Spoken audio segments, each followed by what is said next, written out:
You can't just say, I'm gonna go get my real estate license, I'm gonna start selling homes, and you can, but the success rate and being able to make this work full-time or being able to supplement your income so that you can replace that normal full-time job that you have is tricky.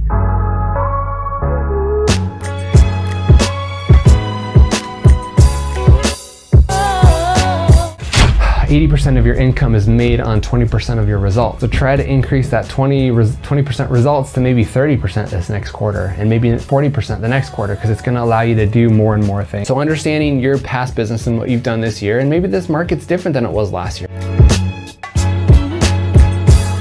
Hey guys, and welcome back. Thanks again for being here, getting your top 4 questions answered every single week. We usually try to have a theme each week and make sure that we get the questions answered. So if you've gotten a question submitted and we haven't talked about it yet, we'll get to it. But if you are wanting to ask a question, be sure to submit it to our Facebook page, the Erik Hammond, which is where this show is broadcast live every Monday morning at 10 a.m. Guys, I've got some awesome questions today. The first one's kind of a weird one, but I thought we'd throw it in here and answer it anyway. So let's just jump right into it. The question is, aside from money and marketing tricks, do you have any regarding love? So I don't think this is gonna be the love connection. I remember when I was a kid, we had this babysitter that would come over, and it was like daytime television, right? My parents would go out and do things, and she always wanted to watch this show called The Love Connection. And I don't know if you remember that from the 90s, but it was such a weird show, and I'm like, can't you just like date and like be normal? But anyway, let's talk about love for a bit. So obviously I love my family, I love my wife, they're awesome, just totally treat me well and support me so much in my business. And I think that that's the big part of love. You know, when you're chasing something that you love, your spouse, your significant other, you've got to find somebody that supports you in your business. I know we talk about marketing around here a lot and money and business strategies, but let's talk about that relationship for a while. In your business,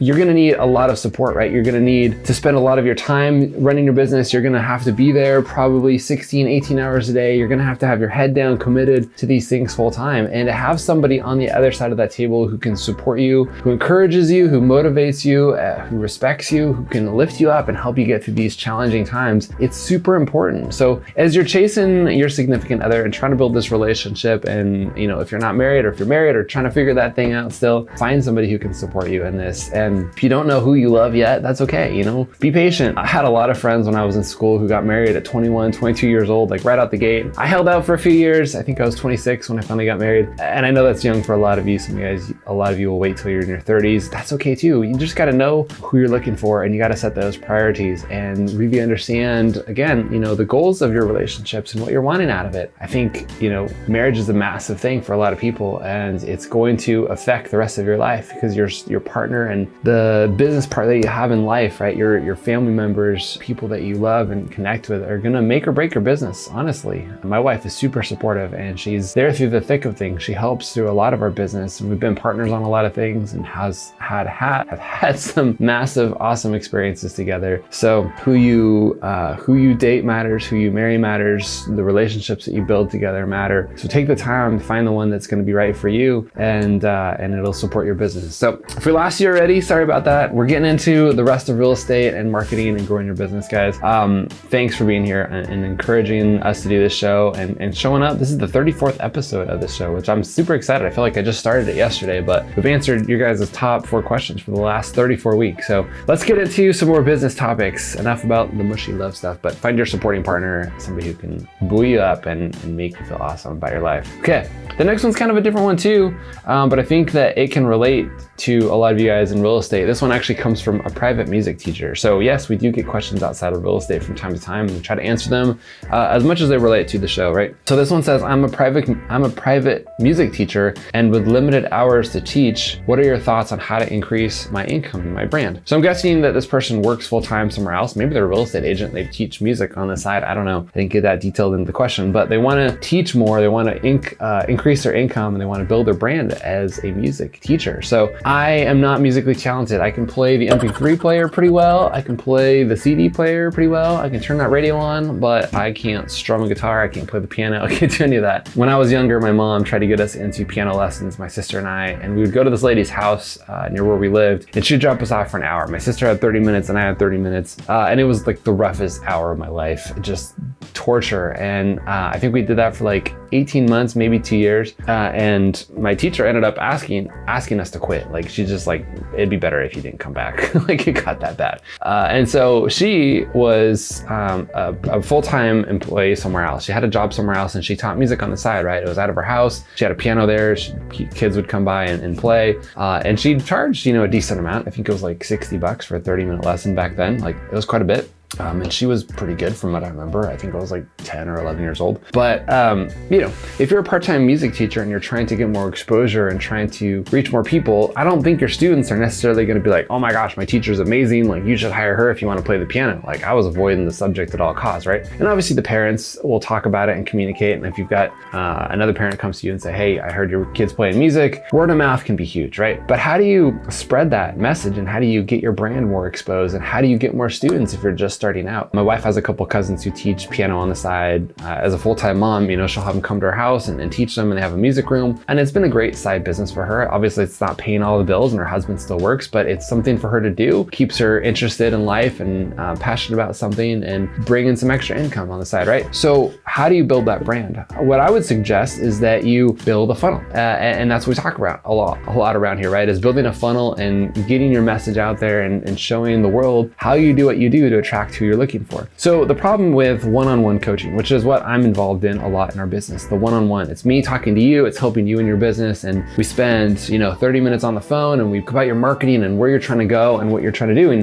which works really well. And I'm super helpful on the phone and I can explore your business and take it apart and really analyze the things that you're doing so that we can get you to the level that you're trying to accomplish, which is great. But as you know, we all have 24 hours in a day. I can only do so much, right? I have a lot of video content to create. I'm working with a lot of students. I'm teaching a lot of classes in real person and live, like lunches and things like that. And so I can only help so many people one-to-one. I've found that the maximum amount of students that I can comfortably take on, or not students, but coaching clients on a one-to-one basis is about 20 to 25. After that, I'm just spread too thin. There's not enough time in the week. I can't give you guys my full attention. So that's really it. And I've got to limit who I work with all the time. And every once in a while, a spot will open and we'll have a new opportunity for you guys to see if you want to apply to work with us and if it makes sense. And then we'll have a couple exploratory calls and we'll take it from there. But what happens is, because I'm limited, I can't help everybody, right? I can't split myself up and multiply this. And so same with the piano teacher. If you've only got, 2 hours a week, or let's just say 2 hours a night, or maybe 10 hours a week total, you can only work with so many students. So how do you scale that opportunity? Well, the best thing that you can do, and what we're starting to do, is create more of like a group coaching environment. So some of the things that we do around here is we've created courses that help teach you the things that I teach one-on-one. So after a few years now of coaching you guys and saying, look, this is the struggle that I see you're going through, let me help you progress and get to where you're trying to go. I've actually recorded ourselves in a similar environment with a green screen, with a table, with the computer, talking to you guys one-on-one and showing you how to go from step A to step Z all the way through.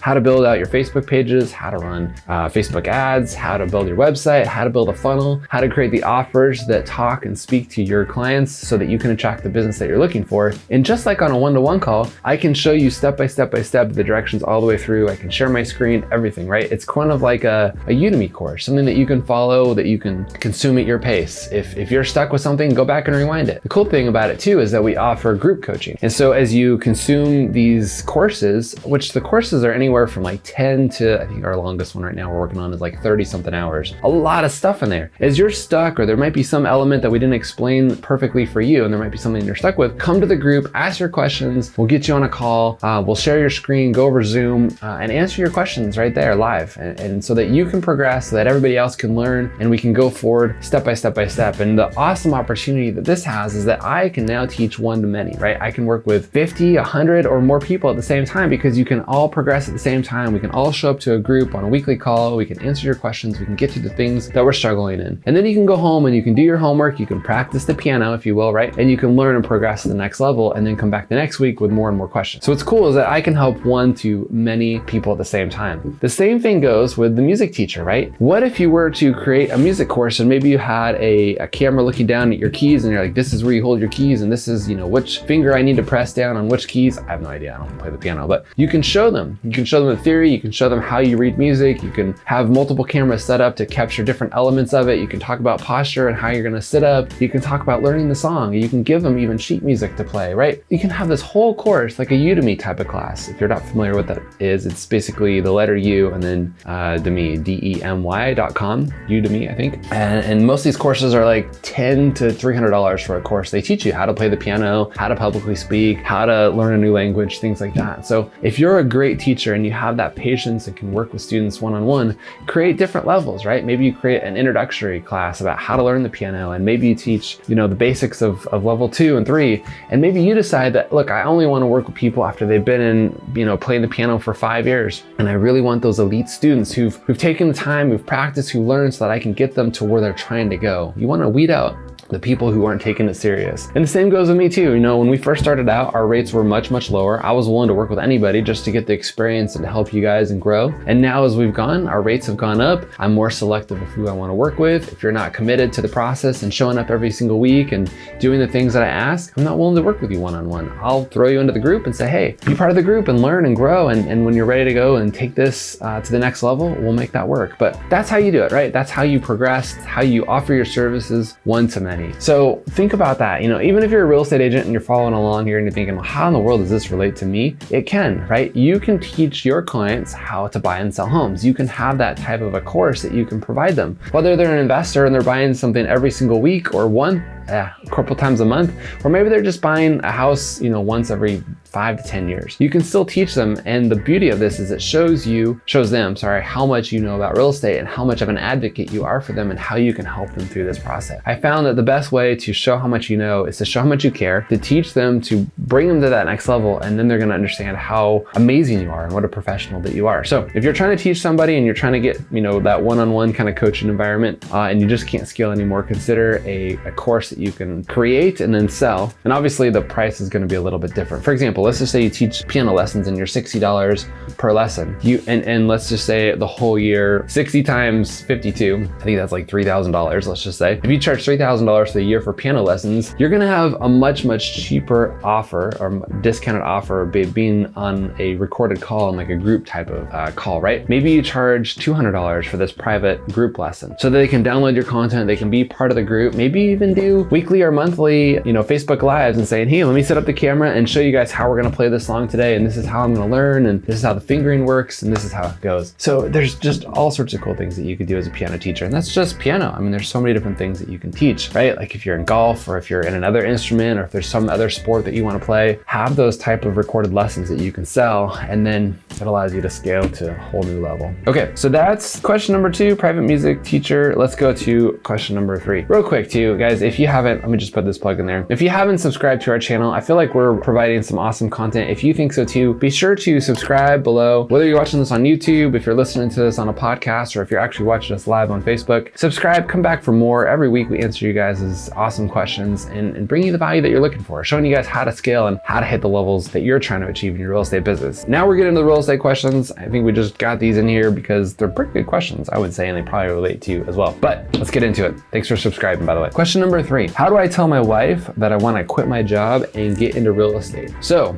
that's basically coming from maybe the music teacher wants to quit teaching music and wants to sell real estate full-time. Maybe you're an accountant and you're like, I'm bored with this, I want to sell real estate full-time. Maybe you're a contractor or a dentist or something else, right? And you're coming from another industry and you're trying to sell real estate full-time. Real estate has that lure. It's just kind of this exciting, sexy thing that people want to get into. That's why every single year, thousands of people go to take the real estate exam and they pass. But the massive thing that's so incredible for me to see is that 87% of people who are into real estate are out within 24 months. Out. They have to renew their license usually 3 or 4 years later. They still have the opportunity to sell real estate, but they quit doing it full time and they're out. And it's because they can't make it work. And so there is a trick. You can't just say, I'm gonna go get my real estate license, I'm gonna start selling homes. And you can, but the success rate and being able to make this work full time or being able to supplement your income so that you can replace that normal full-time job that you have is tricky. And that's why you see so many part-time agents. I wish I remembered the stat from that, but there's a massive amount of people that do this part-time versus full-time. I wanna say it's like 80-20. money. 80% of real estate agents are doing this on a part-time basis. It might even be more than that versus the 20% or less that are doing this full-time. For me, and many of you guys have heard this story over and over, I went into it full-time. Like there was no looking back, there was no part-time, there was no let me figure this out on the side. I literally lost my job in construction. The economy said we don't need you anymore, and that was fine. I got into real estate full-time, and for the last decade, now over a decade, I've been in real estate full-time, and I've loved it. I've loved every moment of it. It's been super challenging, super scary.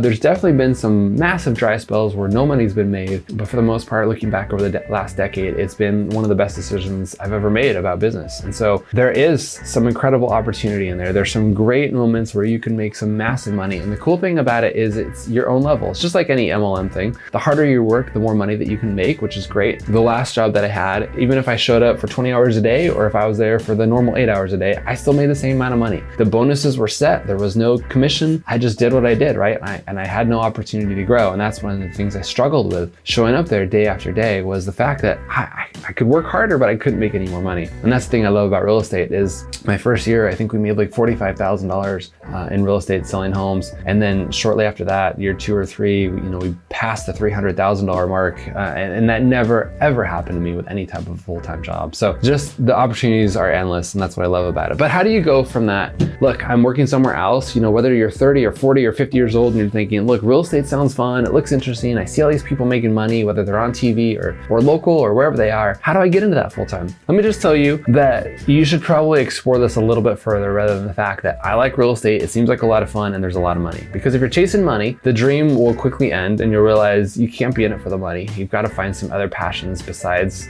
just the money, because it wears off quickly and you get burned out really quickly. It's one of the reasons that I got into real estate, and it made it kind of a struggle through the first little bit, but I found some other things that kind of helped me through that curve that got me through there and really helped me understand what I like about real estate. The other side of it is that people make it look easy, right? You go, you find somebody who's willing to sell their house, you stick a sign in the front yard, you show it to a whole bunch of people, and eventually the house sells and you make 3% of the sales price, which is awesome. And don't get me wrong, when you're selling $700,000-$800,000 houses in Southern California, 3% is awesome.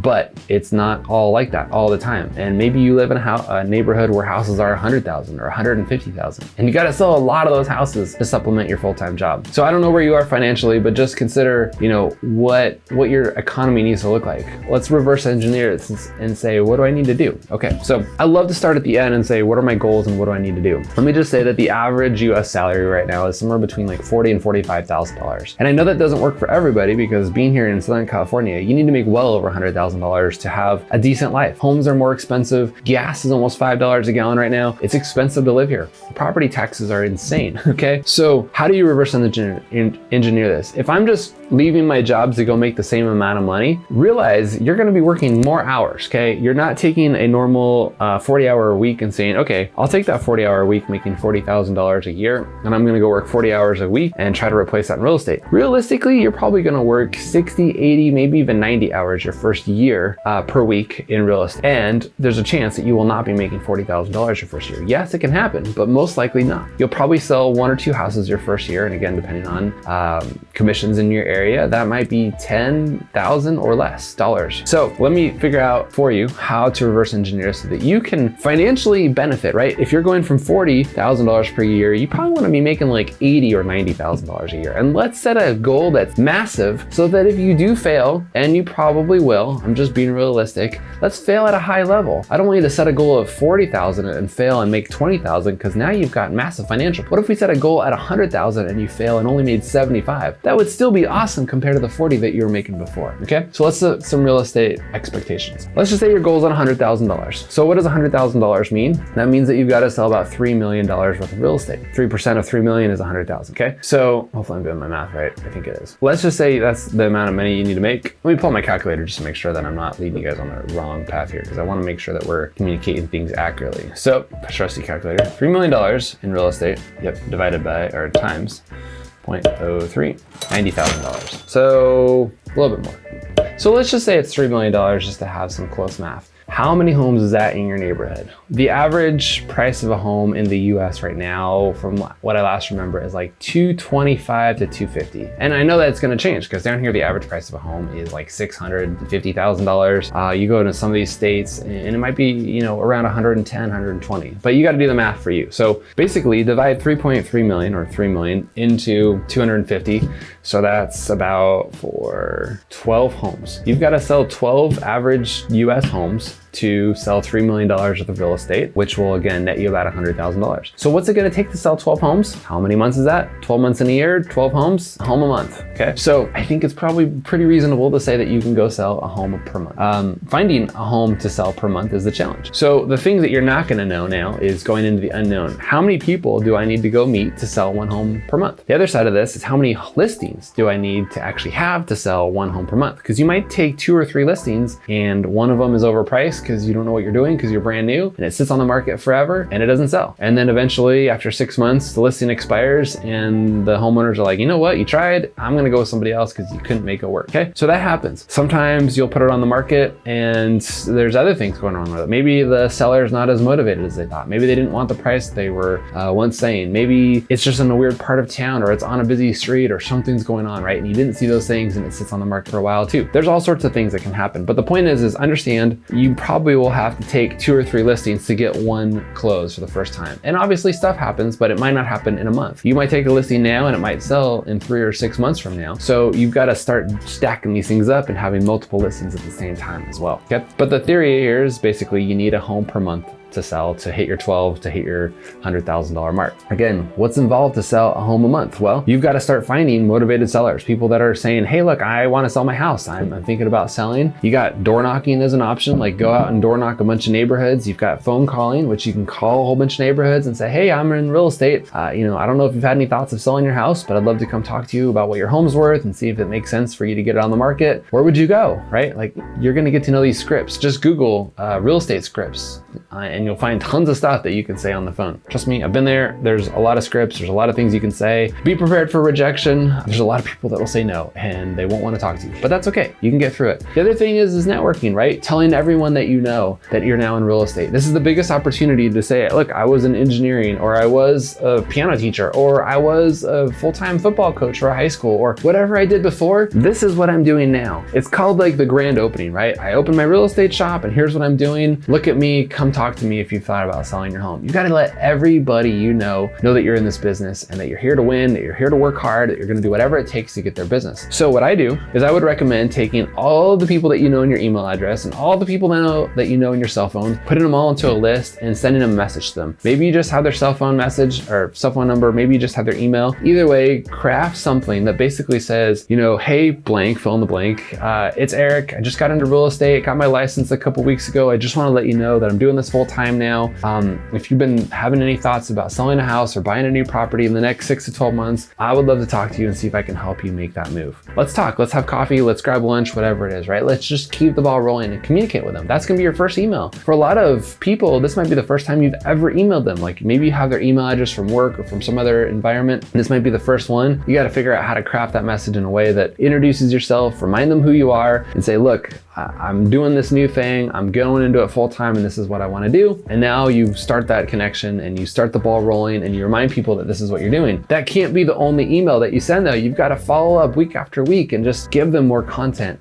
If you've been watching any of these shows, you'll realize that we are massive on content, that we share everything about how to teach the homeowner how to be more successful homeowners, about how to be a better seller, about how to buy the house better. Just teach your clients what it is that you do and how you can help them and show them how to be better homeowners week after week after week, because they're going to forget who you are. That's the big thing. So many people forget who the real estate agent was just 12 months later. So remind them who they are. Same goes with the text message, right? Send them a text. You can get a group text kind of thing going if you want to do that, or just one-on-one. It's going to take a while depending on how many contacts you have, but same kind of thing, right? Hey, it's me. I just got my real estate license. I'm working super hard over here and I'm looking for people that are willing to buy or sell a home. Who do you know that's been thinking about selling their home in the next 6 to 12 months? I'd love to reach out to them and see if I can help them. Simple as that. So get that ball rolling, figure that out. and just start the process. Again, start getting in front of more people. You're gonna realize how many people you need to talk to every single day to get an appointment. And I can't tell you that number for sure. For me, we would end up calling 1,000 people per day to go on about 4 or 5 lists. And that was cold calls. It wasn't like best friends and people that we knew. It was just calling 1,000 phone numbers in the phone book. And that would give us about 4 or 5 listing appointments per day. And those numbers work for us. They could work for you. You've got to get to know your scripts really well and handle your objections and be able to cold call people that you've never talked to. Obviously, if it's people that you've known and worked with in the past and have those relationships with, the conversion is going to be much, much better. But the other side of this too is, if you're wanting to get in real estate and you haven't explored this, again, can I sell a home per month? Do I know enough people right off the bat? Do I need to start cold calling people because I don't know anybody? When I moved here to Southern California, I've been in real estate for a few years, but I didn't know anybody. And so I didn't have a network to start connecting with. I didn't have this database that I could be like, hey, Jim, I've known you for years. I just got my real estate license here. I'd like to connect. It was just completely, I don't know anybody. We've got to start calling cold and reaching out to new people. So if you're okay with that and you're good on the phone and you're comfortable talking to people, that might be your best route, right? Maybe you can go to networking meetings. Maybe you can join a BNI. Maybe you can join a chamber of commerce. Maybe you can go to events where people are hanging out, right? I tell people chase your hobbies, because by being at hobbies and those kind of events, you're going to get to know people who have similar interests as you. And you can just introduce yourself and say, you know what? Hey, my name's Eric. I'm in real estate. Yes, I love old cars. And yes, I love yoga. And yes, I like biking on the weekends, but I'm also a full-time real estate agent. And I want to help you too, right? So use your hobbies to get you in front of new people and figure out how many conversations you're having.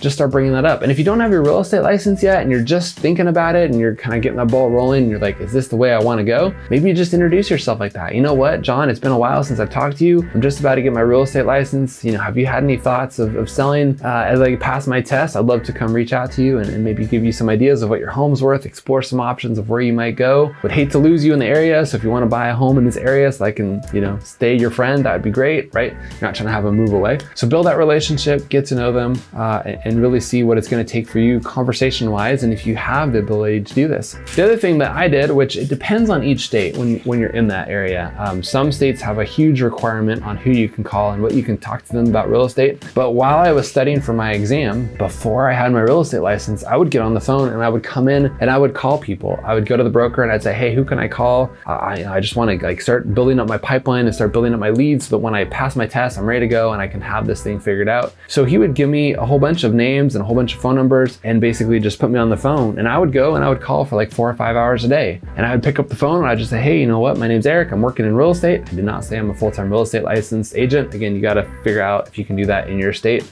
and just say, you know what, I'm here, have you had any thoughts of selling? And if I would get a lead and somebody was like, I'm ready to go today, and yeah, come on over and let's sell my house, I would pass that on to an agent who was able to close the deal and able to work with them, right? And what happened is I was able to fill their pipeline and I would be able to get a referral fee. So typically in real estate, if you give a referral to another agent who can sell that house, you're typically going to get paid anywhere from 20 to 50% of that commission. So if the commission is $5,000, you might get $2,500 just for passing that name on, depending on the relationship that you built with that agent. So the cool thing is that by the time these agents started closing these deals, I had passed my test and now I could start receiving my commission, right? You have to be a licensed agent to receive that commission. But because real estate is typically a 30 to 90 day process, all the referrals that I was giving these agents were able to now pay me that now that I had my license. So I just show up, get on the phone, call, do my thing, and find some some real estate agents to kind of follow along and mentor with and see what they were doing day to day. Just saying, look, if there's anything that I can do in your business to help, pass out flyers, knock doors, help you with open houses, organize things, whatever it was, I just wanted to be in real estate full time. So figure out your thing, figure out what you're great at. If you're great on the phone, be great at the phone. If you're better at door knocking, get on the doorstep and start talking to people that way. If you're better at the business side of thing and organizing and running through CRMs and helping people just get things done, work on that. The point is just get involved as much as you can. If you're coming from a full-time job and you're like, I only have, from 5 till 9 o'clock at night, figure out how to make those 4 hours work. Read as much as you can. Figure out as much as you can about real estate. Start studying the test. Understand what you need to do to sell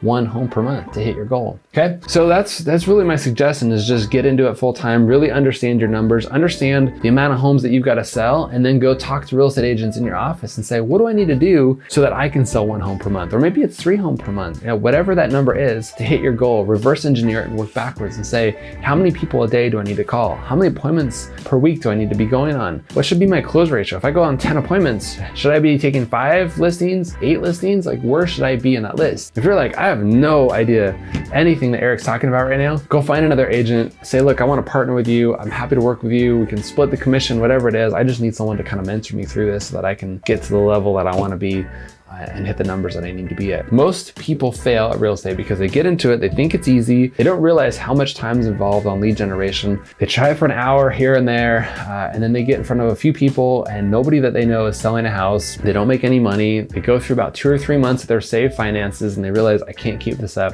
I gotta go do something else. And they go back to that full-time job, or they go do something else, or they try something else, and they just keep bouncing around. Real estate takes a commitment. You've gotta know your numbers. You gotta know who to get in front of. You gotta know how many conversations you have. Your conversion ratios are massive. If you're brand new in real estate and you're like, look, Erik, I have no idea what you're talking about. I just would love to get on the phone and see what this looks like for me and my business. Let's do that. Let's explore some things and see if getting into real estate makes sense for you. And I'll give you a few more pointers. We haven't even talked about digital marketing. We haven't talked about running social media ads. We haven't talked about creating a website, because those things don't matter when you're brand new. You got to get yourself out there and talk and be comfortable with people, really understand what the business is made up of, how you can help people, nail that listing presentation, nail the buyer's presentation, know the market, know what things are doing, know how mortgages work, know how to describe title, right? People are going to ask some questions that you might not know the answers to, and that's okay. You're going to have resources at your office, people that you can talk to, partners that you can partner with. It's going to be fantastic if you make it work, but don't just jump into it blindly and hope that things work themselves out. Go audit somebody, go follow them around, go see if this is the lifestyle that you want to create. Realize that your Saturdays and Sundays are probably going to be spent at open houses. Your new weekend is going to be maybe Monday and Tuesday.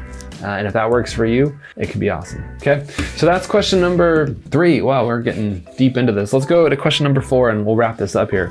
It says, if you were a teenager today, what would you focus on to be successful? Oh, I like these questions. We don't have a lot of teenagers that follow us. I don't think I'm speaking directly to the 13 to 19-year-old, but I think that a lot of our clients do, and they have kids at home. You know, right now we're going through the fall, school's back in, summer's a ways out.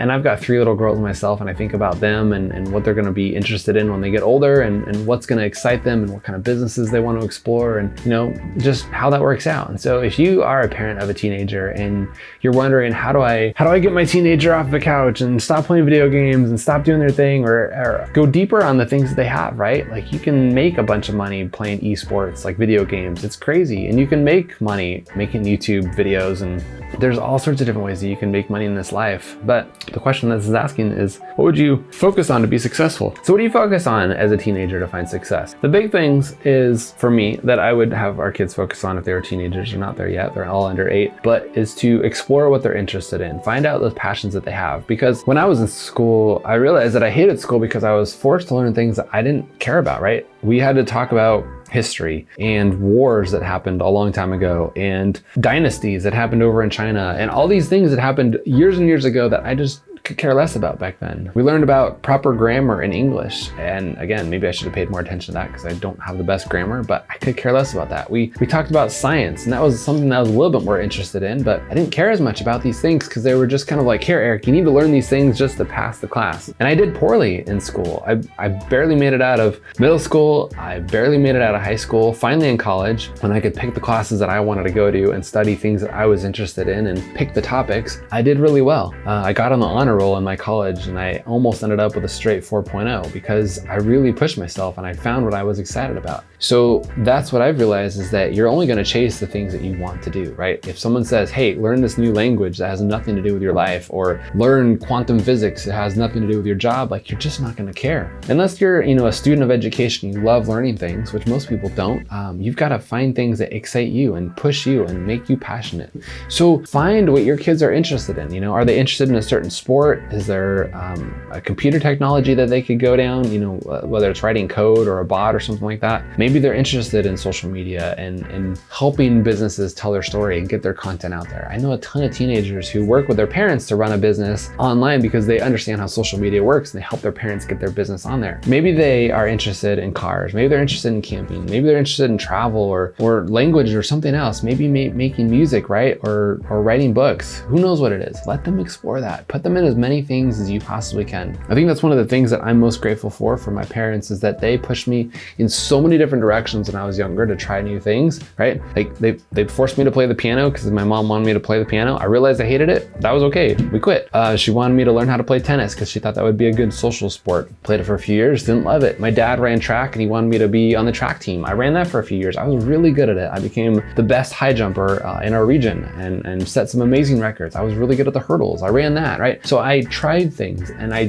tried a lot of different things just to see what I was good at. And I think if you're a parent, pushing your kids to try things that they're interested in can be helpful. Also push them in the direction of things that they may not know about, right? They may not know about sports that they've never seen before. They may not know about hobbies in technology that they've never heard before, but push them in those directions. Another thing that I would suggest is have them go mentor somebody for a little bit. If you know somebody from work or a friend who's in maybe an industry that might be interesting to your child, have them bring them to work one day and just say, look, they follow you around? Can they see what you do? Can they maybe go talk? When I wanted to get into house flipping, my dad had been in construction for a long time, 40 years. And while he was in commercial construction and knew very little about the residential real estate model, he had friends who were there. And so he invited him over for dinner one night and he said, you know what, Eric, you got this open book. There's these guys who are making millions of dollars doing what you're doing. If you're interested in this, I would talk to them and see what their business is like and see how they got into it. All of them, honestly, tried to talk me out of it because it was hard. You know, these guys had spent decades getting to the point where they were making 7-figure incomes. They had lost a lot of money and earned a lot of money and went through massive financial challenges and hurdles, and the things that they built were incredible. One of these guys, just to give you an example, had sold over 20 homes that the average list price on these properties was like $7 to $8 million.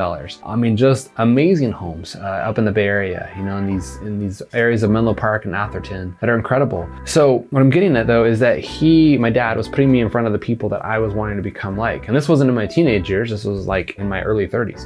Anyway, he got me in front of the people that I wanted to. The other thing I would suggest is reading more books, right? Most teenagers don't love to read. They like to watch TV because it's easy and they can consume food and just sit there and veg out. Have them read books about things that they're interested in. Get them an Audible account because you can just listen and consume books while you're doing other things. Like if they like to run or ride a bike or go places, have them listen to podcasts. Podcasts are short bits of information that they can consume easily. So get them new information. Get them to explore their passions, their hobbies, the things that they're interested in, and then go find people that are successful in those industries. If you've got a kid who's doing something where you're like, look, I don't know how you're gonna make any money with this. It's just kind of this weird thing that I don't understand. Go Google that industry and see if there's people making money and show them how that's possible, right? And obviously this world isn't just about money, but if someone's gonna explore something and go down a route and make it a career, they need to be able to support themselves. They need to make money at it. So find ways that they can explore these things and make money and try it for a little while, right? Tell them to go try it for a month or 3 months and see if this is something that they wanna do. Maybe they do it for 2 weeks and they're like, this isn't what I thought. This is not me at all. Again, when I was in school and I was starting to explore different things and try new things and take different classes, I used to be really into computers and I love computers and building computers and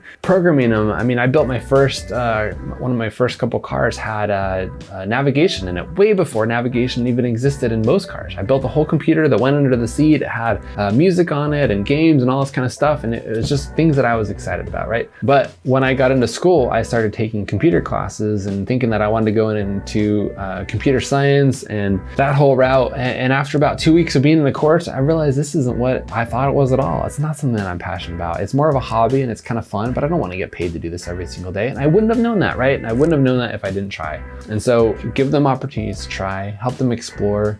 Again, help them read, consume knowledge, go mentor somebody. Just try working in that industry, explore things that they're into.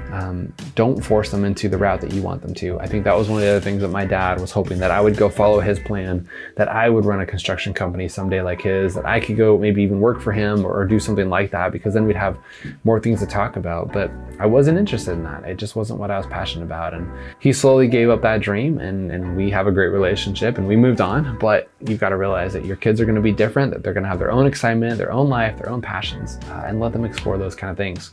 So this has been all over the place, but I think this has been a great Ask Erik show. Guys, thanks for being here. Thanks for checking out the show. Thanks for getting your questions answered. If you've got teenagers who need advice, if you want to get into real estate, if you want to be a music teacher and create courses and expand your reach and teach thousands of people what it is that you do and what you're passionate about, awesome. And if you're looking to fall in love, go rewind this and watch the first part of the show. I don't know that has anything to do with this, but anyway, guys, thanks for being here. Really appreciate it. We are going to wrap the show up, and we will see you Friday on our Facebook Friday show, where we talk about business strategies and scaling and growth and how to make your real estate business unbelievable. So guys, have a great week. See you Friday. Bye guys.